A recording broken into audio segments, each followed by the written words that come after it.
नमस्कार, स्वागत आहे सर्वांचं आपल्या यूट्यूबच्या मेड सिम्पलच्या प्लॅटफॉर्मवर. खरं तर बऱ्याच दिवसांना आपण परत भेटतोय आणि ॲप लॉन्च केल्यानंतर मला वाटतं ही आपली पहिलीच भेट आहे. तर असो, काय हरकत नाही. आता जी कंबाईन ग्रुप सीची मेन्स आहे 17 डिसेंबरला, त्या संदर्भात आपण चर्चा करूया की स्पीडनं पेपर कसा सोडवता येईल किंवा पेपरमध्ये काय मॅनेजमेंट केलं पाहिजे किंवा शेवटच्या 15 दिवसांमध्ये आपण कसं सामोरं गेलं पाहिजे. आणि सगळ्यात मोठं चॅलेंज मला वाटतं ग्रुप सी किंवा कुठलीही ग्रुप बी असेल, कंबाईनचे प्रिलिम्स घ्या किंवा मेन्स घ्या, सगळ्यात मोठं चॅलेंज हे 1 तासाचं असतं. 1 तासामध्ये 100 प्रश्न, व्हेरी डिफिकल्ट, राईट. पण एवढं सगळं असतानाही आपण प्रिलिम्सला बघितलं, खूप जणांना 65+ मार्क पडले. मेन्समध्ये आता जरी बघितलं आपण तर GS1 मध्ये 23च्या पेपरला मराठी इंग्लिशमध्ये 80+ मार्कवाले बरेच विद्यार्थी आहेत. म्हणजे घाबरण्यासाठी नाही सांगते, पण एवढे पडू शकतात. याचा अर्थ काय की काहीतरी गोष्टी आहेत ज्या वर्क होत आहेत, ज्यामुळं स्पीडनं ॲक्युरेटली उत्तरं पण बरोबर येत आहेत. याचा अर्थ की 1 तासामध्ये ते 100 प्रश्न मॅनेज होत आहेत. थोडक्यात सांगायचं मला एवढं होतं. तर त्या अनुषंगाने चर्चा करत असताना आपण, मला वाटतं व्हिडिओला 2 पार्टमध्ये आपण डिवाइड करूया. पहिला टप्पा हा घेऊया आपण की येणाऱ्या 15 दिवसांचा, म्हणजे आजपासून जर पकडलं तर एक 16 डिसेंबरपर्यंतचा आपली स्ट्रॅटेजी काय असली पाहिजे, आपण कशा पद्धतीनं प्लॅनिंग केलं पाहिजे आणि त्या दिवशी एक्झामच्या दिवशी काय केलं पाहिजे, पेपरमध्ये काय केलं पाहिजे, जेणेकरून आपल्याला स्पीडनं ॲक्युरेट उत्तरं जास्त सोडवता येतील. बघा, पहिली गोष्ट तर ही आहे की 15 दिवसामध्ये सगळ्यात महत्त्वाचा जो काय घटक आहे ना, तो मला असं वाटतं की मानसिकता आहे. तुमची मानसिकता कशी राहते, तुम्ही किती शांततेनं, कूल टेम्परामेंटनं, स्ट्रॅटेजिकली अभ्यास करता, केलेल्या अभ्यासाला कन्सोलिडेट करता आणि त्याला मार्कांमध्ये कन्वर्ट करता.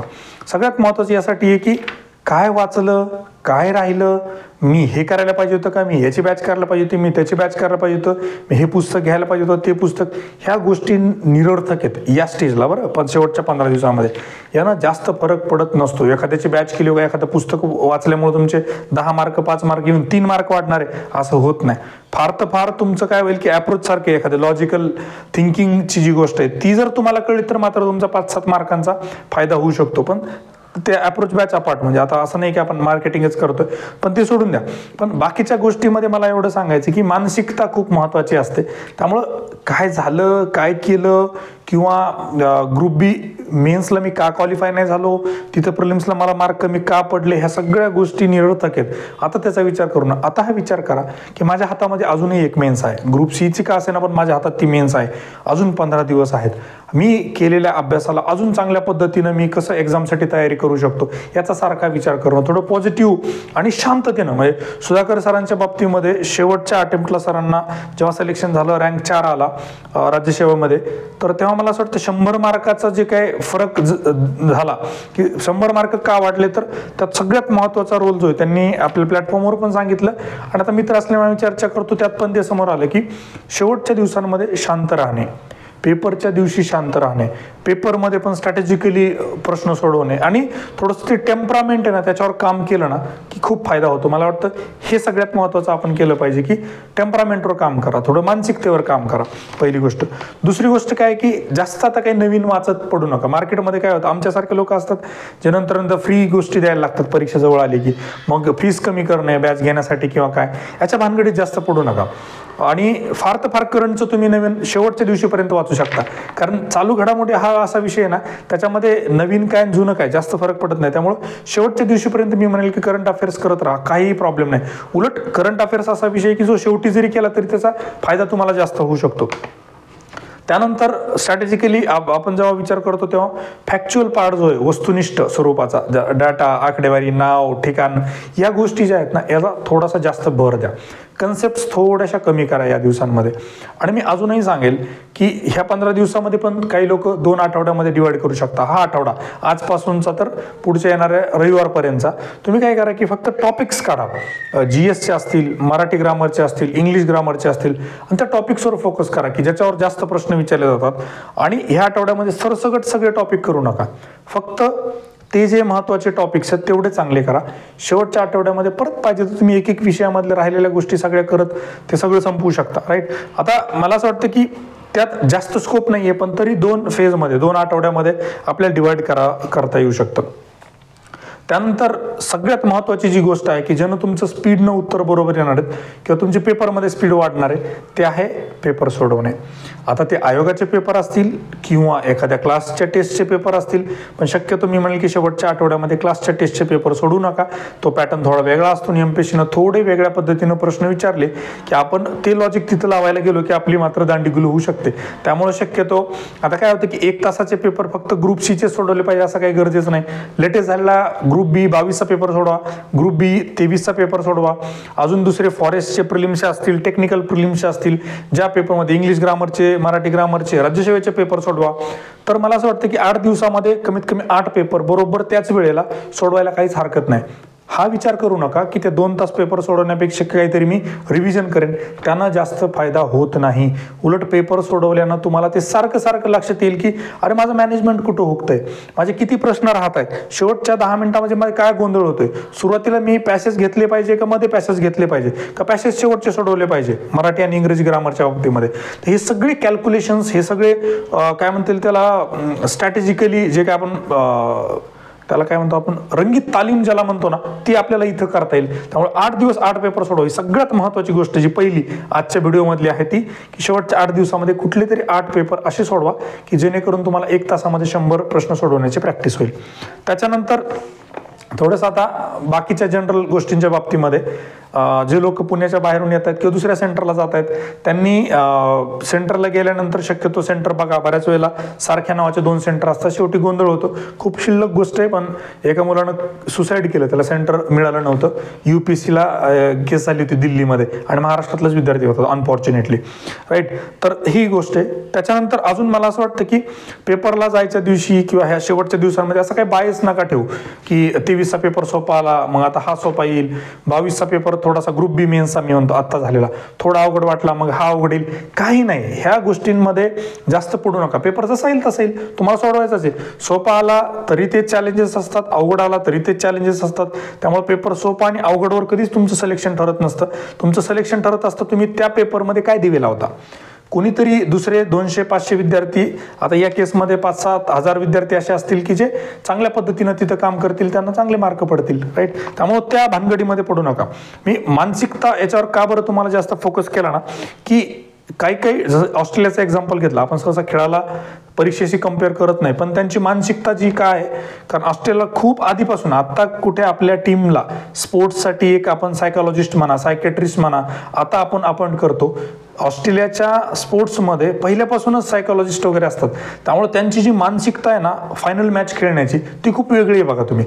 म्हणजे त्यांचा लीगमध्ये काय परफॉर्मन्स आहे आणि फायनलमध्ये काय, कुठलेही तुम्ही मागचे काढून बघा. आणि इंडियाच्या बाबतीमध्ये तेच बघा तुम्ही, म्हणजे कंपॅरिझन नाही पण सांगतोय की ती मानसिकता फार महत्त्वाची आहे की पेपरच्या दिवशी माझा अभ्यास हो न हो मला माझं 100% द्यायचं, मी देणार आहे आणि मला ते जमणार आहे. ही मानसिकता हे तुमच्या डोक्यामध्ये सारखं चालू असलं पाहिजे, जेणेकरून त्या दिवशी तुम्हाला काही असं वेगळं वाटणार नाही, काहीतरी वेगळं चालू आहे असं वाटणार नाही की चला मी जसं नेहमीप्रमाणे एकदम बिनधास्त आणि त्याला आपण म्हणतो की बोल्ड आणि थोडं ओव्हर कॉन्फिडंट असलं तरी चालतं, अंडर कॉन्फिडंट अजिबात नको, राईट. त्या पद्धतीनं आपण त्याच्याकडं गेलं पाहिजे. आता शेवटच्या दिवसांमध्ये 15 दिवसांमध्ये काय नॉर्मल आहे ही गोष्ट एक लक्षात घ्या. ज्या लोकांची ग्रुप बी ची मेन्स नव्हती, ज्यांच्याकडे 23 मध्ये सरळ सेवेमध्ये चांगले स्कोर आलेले नाही आहेत, त्या लोकांना थोडंसं टेन्शन येणं हे खूप नॉर्मल आहे. आणि टेन्शन येतं याचा अर्थ काय की तुम्ही त्याबद्दल थोडे सिरियस आहात म्हणून टेन्शन येतं. नॉन सिरियस कॅन्डिडेट्सलाच टेन्शन येत नसतं. त्यामुळे टेन्शन येणं हे चांगली गोष्ट आहे, फक्त अति येऊ नये त्याचा आपला अभ्यासावर परिणाम होऊ नये. त्यासाठी काय करायचं ते वेगळा विषय आहे. त्यानंतर झोप न लागणे शेवटच्या दिवशी म्हणा किंवा काही दिवसांमध्ये झोप न लागणं हे पण क्वाईट नॉर्मल आहे. त्याला थोडंसं मॅनेज करा की आपल्याला कशा पद्धतीनं थोडंसं मेडिटेशन करून ते डोकं म्हणजे त्याला आपण आर्टिफिशियल स्लीप टाईपमध्ये म्हणा किंवा त्याला अजून एक ध्यान निद्रा असं काहीतरी एक शब्द वाटतं त्या पद्धतीनं म्हणा की त्याला कॉम्पन्सेट करू शकतो आपण.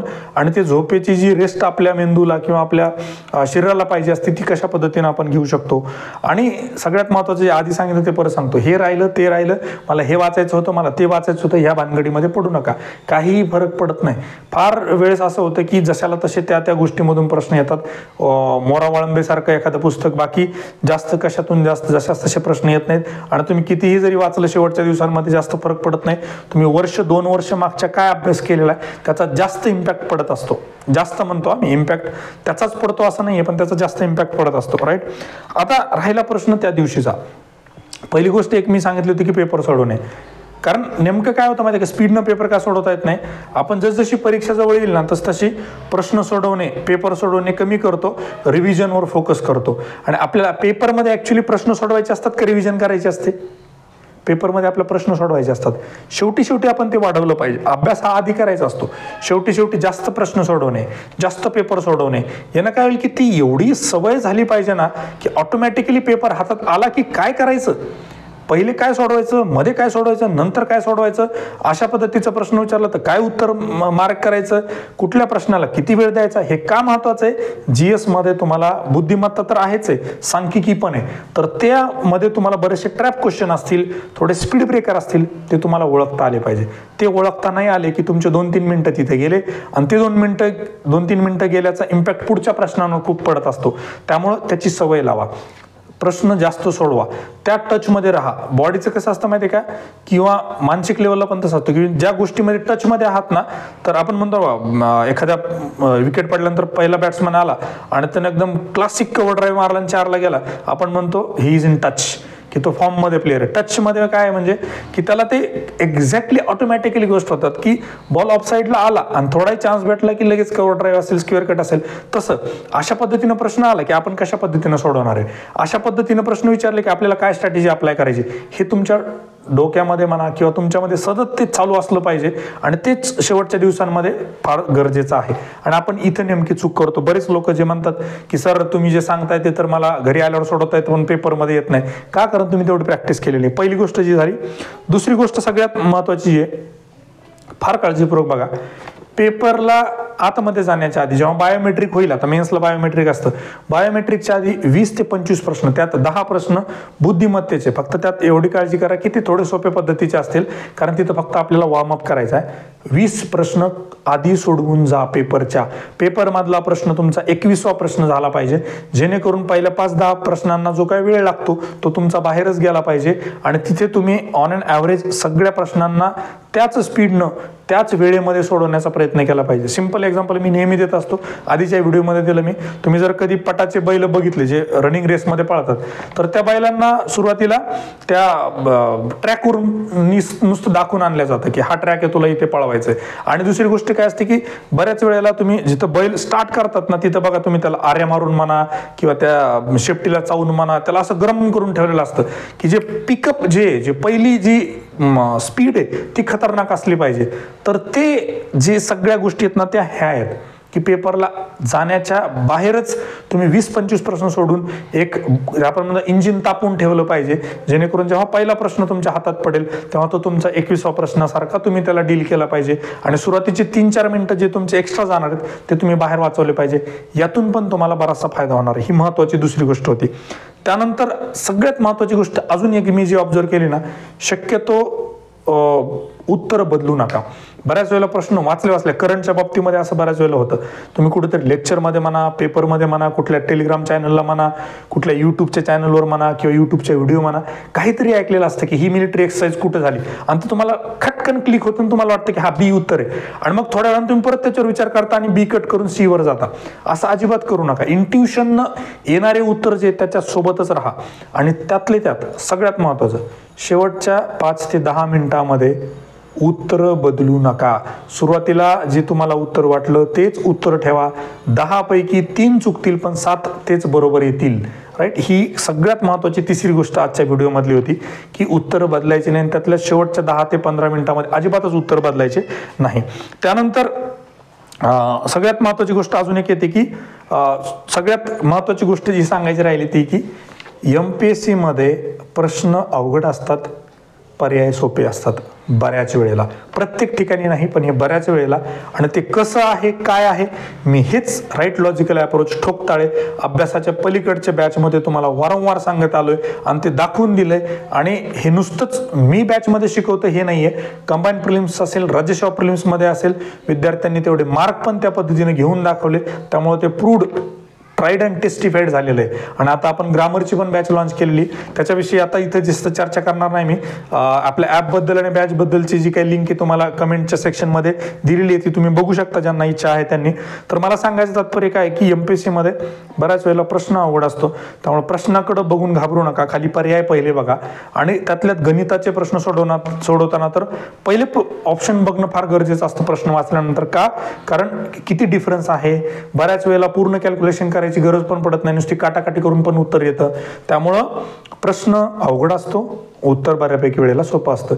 UPSC मध्ये उलट असतं. UPSC मध्ये प्रश्न हा खूप सोपा असतो, पर्याय खूप अवघड असतात. बऱ्याच वेळेला आपल्याला माहिती असणारी गोष्टी किंवा प्रश्न एवढा सोपा करून दिलेला असतो, खाली जेव्हा ऑप्शन बघतो तेव्हा आपली दांडीगुल होते, राईट. तर ही एक थोडीशी मानसिकता किंवा ही जी गोष्ट आहे MPSC आणि UPSC बाबतीमधली ही एक समजून घ्या. त्यानंतर प्रॉपर स्ट्रॅटेजी आणि प्लॅनिंग करा की मी पहिले काय सोडवणार आहे. पेपर 1 मध्ये ग्रामरमध्ये मराठी पहिले सोडवणार आहे का, इंग्रजी पहिले सोडवणार आहे, पॅसेज पहिले सोडवणार आहे का, बाकीचं ग्रामर आहे ते पहिले सोडवणार आहे, पॅसेज सुरुवातीला, पॅसेजमध्ये, पॅसेज शेवटी, ज्याला जी वाटेल ती स्ट्रॅटेजी फॉलो करू शकता. सुधाकर सरांची स्ट्रॅटेजी, त्यांना 88.5 मार्क पडले होते 100 पैकी, तर त्यांची स्ट्रॅटेजी होती की शेवटी सुरुवातीला पॅसेज सोडवायचे, पहिले दोन्ही पॅसेज सोडून घ्यायचे, ते 10 मार्क हक्काचे खिशात टाकून घ्यायचे, मग राहिलेला पेपर सोडवायचा. पण हे प्रत्येकानं करू नका, ज्याला जमतं त्यानंच करा, कारण ऐन वेळेला स्ट्रॅटेजी चेंज करणं हा मूर्खपणा आहे, राईट. त्यामुळं हे एक थोडंसं लक्षात घ्या आणि कुठलाही पेपर आल्या पहिले एकदा ग्लान्स करा. आता काय याच्यामध्ये नवीन काही गोष्टी, रिमोट सेन्सिंग सारखे प्रश्न असतील किंवा तुमचं सांख्यिकी सारखे प्रश्न असतील ते दिलेले असतात. पेपर ग्लान्स केला की तुम्हाला अंदाज येतो की गणितावर किती प्रश्न आहेत, विज्ञानावर किती प्रश्न आहेत, जे काही रिमोट सेन्सिंग वगैरे त्याच्यावर किती प्रश्न आहेत. त्याच्यानुसार आपल्याला थोडेसे स्ट्रॅटेजीमध्ये बदल आपल्याला करता येतात. जसं मॅचमध्ये क्रिकेट सगळेजण बघतात म्हणून ती अनालॉजी नेहमी येते की पिच बघून आपण काय करत असतो, प्लेयर ठरवत असतो की 3 स्पिनर खेळवायचे, 2 स्पिनर खेळवायचे. ऐन वेळेमध्येच विराट कोहलीला ओव्हर का देतो की कारण आपल्या माहिती की इथे थोडासा अशा पद्धतीच्या स्लो बॉलरला मदत होऊ शकते. त्या पद्धतीनं थोडेसे चेंजेस करायचं शिका आणि ते करणं फार गरजेचं आहे. गेल्या पेपर थोडा ग्लान्स करणे आणि त्याच्यानुसार आपली एक स्ट्रॅटेजी आखणे. आणि पेपरमध्ये 3 टप्प्यामध्ये पेपर डिवाइड करता येतो. पहिले 30 मिनिट, नंतरचे 45 मिनिटानंतरचा एक ब्रेक आणि शेवटचे एक 5 मिनिटं, म्हणजे 30, 15, 10 म्हणजे 30 मिनिटं झाले की एक थोडासा ब्रेक घेऊन आपण किती सोडवले, आपला पेपर किती झाला हे बघणे. त्याच्यानंतर 45 मिनिटानंतर परत आपला पेपर किती झालाय, किती राहिले हे बघणे. आणि शेवटच्या एक 55 मिनिटानंतर की किती पेपर प्रश्न झाले काय झाले. आणि जेव्हा अशी केस येते की शेवटचे 5च मिनिटं राहिले आणि तुमचे 15 प्रश्न सोडवायचे राहिले, अशा केसमध्ये डोळे झाकून ठोकताळे वापरा. डोळे झाकून वापरा. मी हे फार केअरफुली काळजीपूर्वक बोलतोय. 10 पैकी कमीत कमी 5 ते 6 प्रश्न बरोबर येतील. 10 पैकी कमीत कमी 5 ते 6 म्हटलं मी, जास्तीत जास्त 7, 8 पण बरोबर येऊ शकतात. सगळेच्या सगळे कधीच बरोबर येणार नाहीत, पण कमीत कमी 5 ते 6 प्रश्न ठोकताळेनं बरोबर येतील. त्यामुळे अशा केसमध्ये काय करायचं हे पण एक काय म्हणता येईल त्याला स्ट्रॅटेजीचा भाग असतो, प्लॅनिंगचा भाग असतो, राईट. जसं महेंद्रसिंग धोनीनं शेवटी एक ती रिस्क, त्याला आपण म्हणतो की रिस्क घेतली, जोगिंदर शर्माला शेवटची ओव्हर दिली, राईट. तर तिथे काही पण होऊ शकलं असतं, मॅच हारला पण असतं आपण, राईट. तर ते थोडंसं डोक्यामध्ये असा. आणि पेपर सुरू करताना आता समजा एखाद्याला सेक्शन पेपर 1 मध्ये समजा ग्रामरमध्ये मराठीनं सुरू झाला, तुमची जर स्ट्रेंथ इंग्लिश असेल तर डायरेक्ट 51व्या प्रश्नापासून सुरू करा ना. त्यांनी दिलेल्या सिक्वेन्सनं सोडवलं पाहिजे असं काही गरजेचं नाहीये. आणि मी तर म्हणतो की प्रत्येक पेपरमध्ये पहिले 10 प्रश्न ते 20 प्रश्न आहे ना मुद्दामहून अवघड टाकलेले असतात. त्यामुळे सुरुवातीला त्या प्रश्नांपासून सुरू करू नका, कारण प्रत्येक टीम काय करत असते, आपला बेस्ट बॅट्समन हा एकतर टॉप 3 मध्ये टाकते किंवा ओपनिंगला टाकते. बेस्ट बॉलर जो असतो आपला ओपनर बॉलर असतो. त्यामुळं प्रत्येक एक्झामिनर काय करतो, त्या सेटमधले अवघड प्रश्न सुरुवातीला टाकत असतो. त्यामुळे शक्यतो पहिले 20 प्रश्न स्किप करा किंवा पहिला एक सेक्शन स्किप करा. पहिलं जर इतिहासानं सुरू असेल तर पहिले इतिहासानं नका सोडवायला घेऊ, पुढचा घ्या. भूगोल असेल, विज्ञान असेल किंवा अजून अर्थशास्त्र असेल की कुठलाही, किंवा चालू घडामोडी असेल, कुठलाही घ्या. तो एक स्ट्रॅटेजीचा भाग अवश्य डोक्यामध्ये ठेवा तुम्ही. त्यानंतर गोळे करताना ना, म्हणजे सर्कल करताना एक एक करत बसू नका, त्यात बराचसा वेळ जातो. त्याच्यामध्ये प्रत्येकाची आपापली सवय. पण माझा एक असा अंदाज आहे की तुम्ही सेक्शन वाईज केलं पाहिजे. इतिहासाचे 15 किंवा 10 प्रश्न झाले की मग ते 10 गोळे मी एकदा करून घेतले, असे टप्प्याटप्प्यानं. म्हणजे तुमचं एक मला वाटतं 9 सेक्शन GS2 मध्ये दिलेत. 9 सेक्शनमध्ये 9 वेळा किंवा 8 वेळामध्ये तुम्ही फक्त गोळे केले पाहिजे. पेपर 1 मध्ये मला वाटतं 2 टप्प्यामध्ये काही करायला हरकत नाही. एकदा मराठीचे किंवा एकदा इंग्लिशचे, किंवा त्यात पण थोडंसं एक 20चा एक सेट किंवा एक 30चा सेट, अशा पद्धतीनं पण, किंवा 25चा एक सेट, 4 सेटमध्ये आपले गोळे होऊ शकतात. हा पण एक तुम्ही स्ट्रॅटेजीचा भाग म्हणून डोक्यामध्ये ठेवू शकता. आणि अजून एक महत्त्वाची गोष्ट मला ही म्हणायची आहे की 1 question at a time he strategy 100% follow करा. पेपरमध्ये कट ऑफ किती लागेल, पेपर अवघड आहे का पेपर सोपा आहे, मला किती पडतील, मला मागच्या वेळेस किती पडले, यावेळेस किती पाहिजे. आणि बरेच जण, मला ह्या गोष्टीचा प्रचंड राग येतो, मी मेसेजमध्ये तेवढं बोलून दाखवत नाही, पण तुम्ही ही गोष्ट काळजीपूर्वक बघा. परीक्षेच्या आधी तुम्ही कट ऑफचे का बरं चर्चा करता? परीक्षेच्या आधी तुम्ही कसं ठरवता की सर किती अटेम्प्ट पाहिजे, सर किती मार्क पडले पाहिजे? म्हणजे एकदम प्रचंड राग येणारी गोष्ट आहे मला ती. अरे अजून पेपरच झाला नाही, अजून मॅचच सुरू झाला नाही, तुम्ही आधीच ठरवता की 350 रन केले पाहिजे. अरे ते पिच बघा किती स्लो आहे, 160 रन डिफेंड होतात तिथं, तुम्हाला 238 करायची गरज नाही, आणि तुम्ही 238 करूनही हारू शकता ना. पिचवर डिपेंड असतं, पेपरवर डिपेंड आहे. पेपर अटेम्प्ट किती केला पाहिजे, कट ऑफ किती लागेल, किंवा किती मार्क मी पाडले पाहिजे, हा काही प्रश्न झाला का? राईट. त्यामुळे ह्या भानगडीमध्ये अजिबात पडू नका. 1 क्वेश्चन ॲट अ टाइम. दिलेला प्रश्न काय, त्यासाठी मला काय येतं, मी माझं नॉलेज, कन्सेप्च्युअल अंडरस्टँडिंग, क्लॅरिटी वापरून सोडू शकतो का? लॉजिकल थिंकिंगनं प्रश्न सुटतो का? काहीच नाही जमलं तर ठोकताळ्यानंतर प्रश्न सुटतो का? एवढं सगळं बघून मग पुढे जा. एका प्रश्नाला तुमचं 100% द्या. एका वेळेस एकाच प्रश्नाचा विचार करायचा, बाकी काही विचार करायचा नाही. मी म्हणतो त्याच माणसाला पेपर खूप चांगला गेला ज्याला बाहेर आल्यावर कळतच नाही पेपर सोपा होता का अवघड होता, कारण त्यानं प्रत्येक प्रश्न बघितला, प्रत्येक प्रश्नाला आपलं 100% दिलं आणि बाहेर आला. हे बाकीचं काम आमच्यासारख्या रिकामटेकड्या लोकांना करू द्या ना. अनालिसिस, पेपर अवघड होता, सोपा होता, कट ऑफ किती लागेल, किती मार्क पडले पाहिजे, किती नाही पडले पाहिजे, दरवेळेला कट ऑफ चुकतो तरी थोबड घेऊन पुढे यायचंच आहे, या सगळ्या गोष्टी आमच्यासारख्या लोकांना करू द्या. तुम्ही त्या भानगडीत पडू नका. तुम्हाला तुमचं 100% द्यायचं. एक एक मार्क कसा महत्वाचा आहे, एक एक मार्क किती कशा पद्धतीने आपल्याला मिळवता येईल याचा तुम्ही सारखा विचार करा. राईट. थोडासा माझा चिडण्याचा भाग सोडून द्या, पण मला हे सांगायचं की हे असले फालतू प्रश्न कमेंट करून विचारणं मला बिलकुल ही गोष्ट पटत नाही. राईट. प्री मेंटरिंग आपली चालू आहे, त्याच्यामध्ये तुम्ही बाकीच्या गोष्टी विचारा. सर स्ट्रॅटेजी काय असली पाहिजे, सर मला या विषयामध्ये ही गोष्ट चांगली जमत नाही. काही विद्यार्थी खूप चांगले बघा, मला त्याचा खूप आनंद होतो की ठोकताळ्याची बॅच चालू असताना किंवा आपल्या अप्रोचची बॅच चालू असताना नवीन काहीतरी गोष्टी सांगतात की सर हा प्रश्न अशा पद्धतीने सुटू शकतो, सर तुम्ही सांगितलेलं त्या पद्धतीनं ते चुकलेलं आहे, तिथं असं नाहीये, तर ह्या पद्धतीनं सोडू शकतो. मी मान्य करतो, मी खूप वेळा ओपनली ही गोष्ट ऍक्सेप्ट केली की काही गोष्टी माझ्याकडून चुकतात, कारण मी पण एक विद्यार्थी, मी काही तज्ञ नाहीये त्यामधला. राईट. त्यामुळं ती गोष्ट कटाक्षानं टाळा, बाकीच्या रिकाम्या गोष्टी ज्या आहेत त्या. राईट. आणि ज्या लोकांना अजूनही असं वाटतं की माझं काहीच खरं नाही, माझा कॉन्फिडन्स खूप लो झालेला आहे, मी किती अभ्यास केला तरी मला मार्क पडत नाहीत, त्यांनी 100% एकदा आपले अप्रोचचे डेमो व्हिडिओ बघा. इंग्लिश ग्रामर आणि मराठी ग्रामरसाठी MPSC मध्ये पहिल्यांदाच आपण हा प्रयत्न केलाय की राईट लॉजिकल अप्रोचनं ठोकताळ्यानं कसे प्रश्न सोडवता येतात. आणि तुम्हाला मी गॅरंटीनं सांगतो की इंग्लिशमध्ये नाही म्हटलं तरी कमीत कमी 10 ते 15 प्रश्न आपल्याला आरामात राईट लॉजिकल अप्रोच किंवा ठोकताळ्यानं सोडवता येतात. त्यातले 10-12 जरी बरोबर आले, ज्यांना काहीच येत नाही त्यांच्यासाठी मला वाटतं ही खूप महत्त्वाची गोष्ट आहे. आणि अजून सगळ्यात महत्त्वाची गोष्ट खूप लोकांनी मिस केली, आत्तापर्यंत मला एकानंही सांगितली नाही, जी मी पहिल्यांदा जेव्हा सिलेबस बघितला ना ग्रुप C मेन्सचा, तेव्हा ती माझ्या लक्षात आली की मराठी ग्रामरचा दर्जा हा 12वीचा आहे आणि इंग्रजी ग्रामर व्याकरणाचा दर्जा हा पदवीचा आहे. त्यामुळं इंग्रजीमध्ये त्यांना तुमच्याकडून जास्त एक्सपेक्टेशन आहे की ग्रॅज्युएशनला लिटरेचर, ज्यांचं BA लिटरेचर झालेलं आहे त्या लेवलचा अभ्यास तुम्हाला MPSC मध्ये एक्सपेक्टेड आहे MPSC कडून. जेव्हा तुम्ही इंग्लिश ग्रामरचे प्रश्न बघता आणि मराठी ग्रामरला एवढे विद्यार्थ्यांना का मार्क पडता, मराठी आपल्याला चांगलं येतं म्हणून नाही, त्याचा दर्जा त्यांनी थोडा कमी ठेवलेला आहे. आता ऍक्च्युअलमध्ये कधी कधी दर्जा वाढवतात ते, जसं राज्यसेवा 2022च्या मेन्समध्ये पेपर अवघडच होता, पण इंग्लिशमध्ये ग्रुप C मेन्सला पण त्यांनी दर्जा हा ग्रॅज्युएशनचा ठेवलेला आहे. त्यामुळे इंग्रजीमध्ये प्रश्न अवघड येण्याची शक्यता खूप जास्त आहे. कम्पॅरेटिव्हली सांगतोय, मी घाबरवत नाहीये. त्यामुळे मला असं वाटतं की ज्यांना असं वाटतं की मला इंग्लिश काहीच जमत नाही, मला काहीच येत नाही, त्यांनी 100% ठोकताळे किंवा आपल्या राईट लॉजिकल अप्रोचचा बॅच करू शकता. शेवटी एवढंच म्हणेन, उघडा डोळे, बघा नीट, प्रश्न सोपा असतो, पर्याय सोपे असतात, बऱ्याच वेळेला तुमच्या समोर उत्तर दडलेलं असतं, फक्त ते आपल्याला उघड्या डोळ्यानं बघता आलं पाहिजे. एवढंच करा.